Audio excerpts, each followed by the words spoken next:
আসসালামু আলাইকুম সম্মানিত ভিউয়ার্স। আমি কালকে এই পাখিটা কিনে নিয়ে আসছি হালুয়াঘাট থানা থেকে। অনেক সুন্দর একটা পাখি। পাখিটার নাম হচ্ছে শালিক। তো আজকে এই শালিক পাখি দিয়ে চেক করে দেখবো হামস্টার টাকা দিবে কি না। আমি যদি পাখিতে হাত দিই, ঠুকুর যদি দেয়, তাহলে বুঝবেন হামস্টার 26 তারিখে টাকা দিবে। সো এখন আমি হাত দিচ্ছি, দেখি পাখিটা ঠুকুর দেয় কি না। পাখিটা মেবি ঠুকুর দিবে না। যদি দেয় তাহলে বুঝে নেবেন যে 26 তারিখে হামস্টার টাকা দিবে। এই যে হাত দিলাম, ও অস্থির লেভেলের ঠুকুর দিচ্ছে, তার মানে হামস্টার টাকা দিবে 26 তারিখে। সো আপনাদের জন্য এটা অনেক খুশির একটা খবর। পাখি এটা প্রাকৃতিকভাবে বলে দিচ্ছে যে হামস্টার 26 তারিখে টাকা দিবে।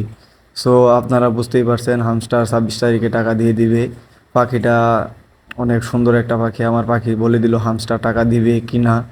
সো নির্দ্বিধায় হামস্টার 26 তারিখে টাকা দিবে ইনশাল্লাহ, আশা করা যায়। সো আপনারা হামস্টারে কাজ করতে থাকেন ভালো করে, 26 তারিখের ভিতরে আপনারা টাকা পেয়ে যাবেন। আমার পাখি যেহেতু বলে দিছে, তাহলে হামস্টার টাকা দিবে ইনশাল্লাহ, অবশ্যই টাকা দিবে।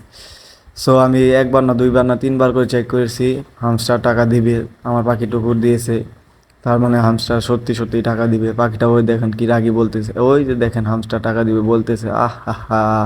হামস্টার তাহলে টাকা দিয়ে দিবে। সো হামস্টার যারা কাজ করেছেন তাদের জন্য একটা সুখবর, হামস্টার টাকা দিবে।